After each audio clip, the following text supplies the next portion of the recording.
السلام علیکم. دا لازم چې تاسو سره خبرې کوم نو په خدای یقینو کې چې ډېر زیات غمجن یم. غمجن په دې یم چې افغانان بدقسمته خلک دي. د هر طرفه شړک چې دی نو هغه د افغان تندي له راځي.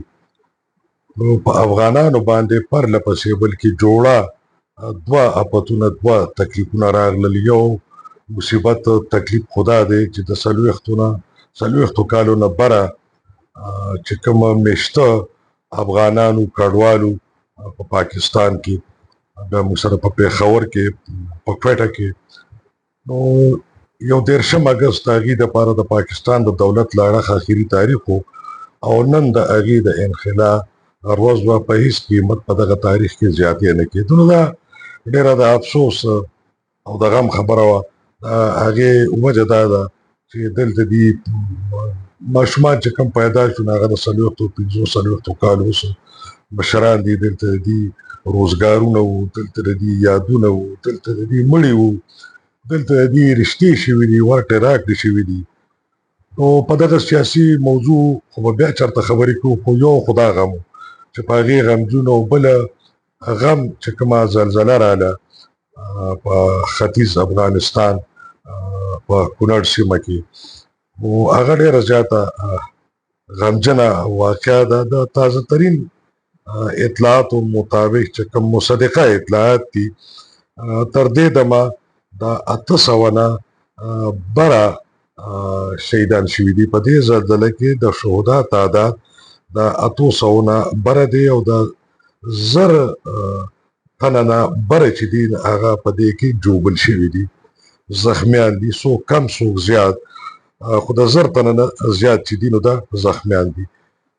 د افغانستان د مقامي وخت مطابق د شپې 11 بجې او 40 منټه د پاسه 11 بجې وې چې زلزله راله او د دې شدت په ریکټر سکیل باندې 4.15 و او د دې جوړوالی د ځمکې دننه جوړوالی چې دی هغه 10 کیلومتره و. یعنې دا بالکل وایي چې د ځمکې سر چې دی نو دا په هغې زلزله راغلې وه. د امریکنیانو د جیولوجیکل سروې تر مخه تېره شپه چې کومه زلزله راغلې وه نو د هغې شدت چې دی هغه په ریکټر سکیل باندې 6 ریکارډ شوی دی. یقینا دا 6 ریکټر سکیل باندې ټیک په دې ښکاري چې په دې کم پیمانه باندې دی تباهي کړې ده. 800 نه بره خلک شهیدان دي، د 1000 نه بره چې دي هغه زخمیان دي. نو دا شدت چې دی نو دا په ریکټر سکیل 6 چې دی نو دا د عقل مطابق ښکاري. دویمه خبره امریکن جیولوجیکل سروې مطابق چې دا نو د دې جوړوالی چې دی دا 8 کیلومتره، یعنې د 10 په ځای 8 کیلومتره نوره په سر وه او د 4 په ځای باندې چې دی نو دا 6 وه. ځاني او مالی نقصانونه چې دي نو هغه ډېر زیات شوي دي. مالی نقصاناتو خو له اندازه نه لګي. د دې زلزله پیما مرکز تر مخه د شپې 12 بجې او 38 منټه د پاسه 12 بجې د زلزله پیما مرکز مطابق په پاکستان کې هم په هنګو، ملکان، سوات، مانشهره، ابټاباد، اسلام آباد، پینډۍ، چترال او پېښور کې زلزله راغلې وه چې د هغې شدت په ریکټر سکیل 4.6 د هغې اپرشاکس دی نو محسوس شو او د هغې جوړوالی چې دی نو 15 کیلومتره 15 کیلومتره پاکستان کې د هغې جوړوالی دی او شدت یې چې دی نو 4.6 وختو 12 بجې او 38 منټه. خلک یریدلي وو په منډو باندې، څوک چې څنګه وو د چا پیزار و که پیزار نو، خو د سر بچ کولو لپاره چې دی نو خلکو زغل کړی دی. په کونړ کې زښته تباهي شوې ده او د امریکن جیولوجیکل سروې مطابق وایي چې د افغانستان په ختیځ په کونړ سیمه کې دا کومه زلزله چې وه د دې مرکز ننګرهار جلال آباد.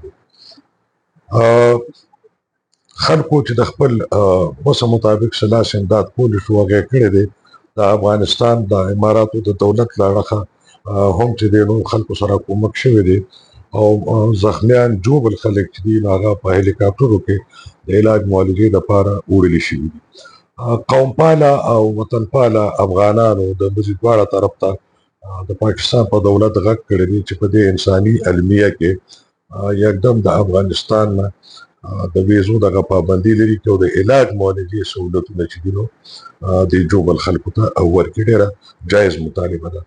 د پښتونخوا صوبایي اسمبلی هم نن یو قرارداد په شریکه منظور کړی دی چې په هغې کې د شهدا دپاره د هغې د درجاتو د بلندۍ دپاره دعا شوې ده. د زخمیانو دپاره هم دعا غوښتلې شوې ده او د هر قسمه لاس امداد او د کومک چې دی نو د هغې اظهار او اعلان د افغانستان دولت او ولس سره کړی دی او د صوبې حکومت او د مرکز په حکومت غږ کړی دی چې موږ سره شریک باندې په افغانستان کې د دې آفت او تکلیف په وخت کې ورونو سره لاس امداد وکړي او هر قسمه امداد که هغه د خوراکي موادي که هغه د علاج معالجې وي.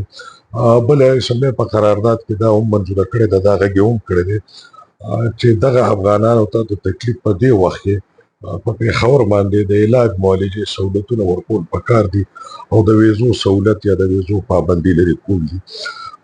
د کوم افسوس چې اسمبلی د پښتونخوا کړی دی ډېر زړه نه شوي دی او په دې تکلیف کې د هغې د ورورولۍ دا پیغام چې دی نو دا حوصله ورکړي. هر څوک سیاسي حکومتونه په دواړو ریاستونو کې په دواړو دولتونو کې بیاله بیل دي خو د هغه د اسلام هغه د مسلمانۍ هغه د ورورولۍ او د ګاونډګیرۍ هغه درد چې دی هغه مشترک دی. موږ ټول غمجن یو. په دې سره محترمو په دنیا کې چې د ماحولیاتي کومه تبدیلي راځي او بیا خاص کر زموږ په منطقه کې راځي نو تاسو وکتله چې په دې منطقه کې تاسو سیلابونه لګیا ګورئ هم کتل څنګه چې دلته پاکستان کې پښتونخوا او شمالي علاقه جات وځپلي شو او دا وخت څنګه چې پنجاب د سیلاب لاندې دی او د سیند طرف ته خطر روان دی. په هند کې دغه شانتې دغه صورتحال دی. ورسره که تاسو وګورئ نو زلزلې چې دي هغه سیوا شوي دي او د پخوا زلزلو په ځای باندې که تاسو وګورئ نو پخوا به زیاتر زلزلې چې به راتله هغه به زمونږ د هندوکش چې کوم غریزه سلسله ده د افغانستان مرکز به دا و او یا به د تاجکستان سره چې کوم برید دی د افغانستان دا به د زلزلې مرکز و هندوکش موږ تل عمره اورېدلي دي او کتلي دي او یا د تاجکستان دغه سرحد.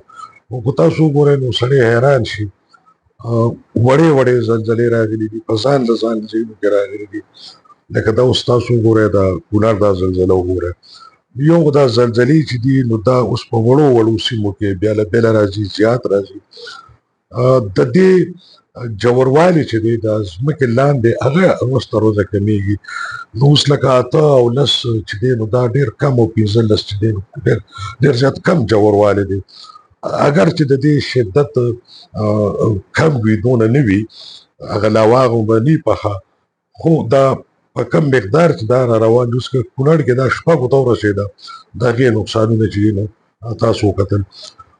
موږ ته به اوس چې دی نو د پاکستان دولت ته هم د افغانستان دولت ته هم د نړۍ ټول هیوادونو ته هم او ټول ولس ته به هم د ماحولیاتي تبدیلو په حواله چې کوم ساینسي علوم دي چې په هغې کې د اونو کرونده راځي ته چې موږ شجرکاري وایو په هغې کې په آبادۍ باندې کنټرول دی. په هغې کې د ګیسز اخراج د ګاړو د ایر کنډیشن او د هر هغه عمل چې د هغې نه فضایي الودګي جوړېږي د دغې څیزونو نه به ډډه کول وي او کوم زموږ چې تعمیرات دي ودانۍ دي آبادۍ دي هغه به د یو منصوبې او د انتظام لاندې شروع کول وي. موږ پښتانه پاکستانیان افغانیان او مسلمانان به هغه روایتي خبره پرېږدو ځکه چې اسلام د کمعقلو مذهب نه دی دا د هوښیارو مذهب دی او اسلام ټول عقل دی ټول هوښیارتوب دی. بار بار په قرآن کې انسان ته د عقل او د فکر دعوت ورکړی شوی دی. بار بار د انسان ته الله پاک وایي چې اشرف المخلوقات زما راست ورسه زما کائنات تسخیر کا. دا کم علوم چې غیر مسلمو کړي دي. دا اصل کې زموږ د مسلمانانو میراث خو د بدقسمتۍ نه موږ ناپوهه خلک وو. موږ ته هر څه ویلې شوي دي چې دا تقدیر او قسمت سره تړلي دي او دا ویلې شوي دي څه چې کېږي الله کېږي. دې کې هېڅ شک نشته چې دا تقدیري څیزونه دي. دې کې هېڅ شک نشته چې د الله مرضي وي. خو د هغې دپاره هم جید علما کرام چې دی نو خبره کوي چې تقدیر کامل دی، تقدیر اټل دی او تقدیر مشروط دی. نو زموږ اعمال چې دي هغه زموږ تقدیر سره ډېر زیات جوړ چې دی نو تعلق لري. علما کرام ته، شاعرانو، ادیبانو ته، استادانو ته او په معاشره کې هغه ټول خلور خلکو ته، جبور خلکو ته او هغه خلکو ته چې هغې ذهن او سوچ لري پکار ده چې هغه قوم اوس په دې خبرو پوه کړي د قوم اصلاح وکړي. یو ځل بیا د شهدا د درجاتو د بلندۍ دپاره لاس په دعا یم. د زخمي د مریضانو د جوبل خلکو د روغ صحت دپاره او د غونډو انسانانو د دنیا د کائنات د مسلمانانو او خاص کر د خپل افغان او پښتون قام د سر د خیر دپاره دعا ګویم. اجازه غواړم. الله پاک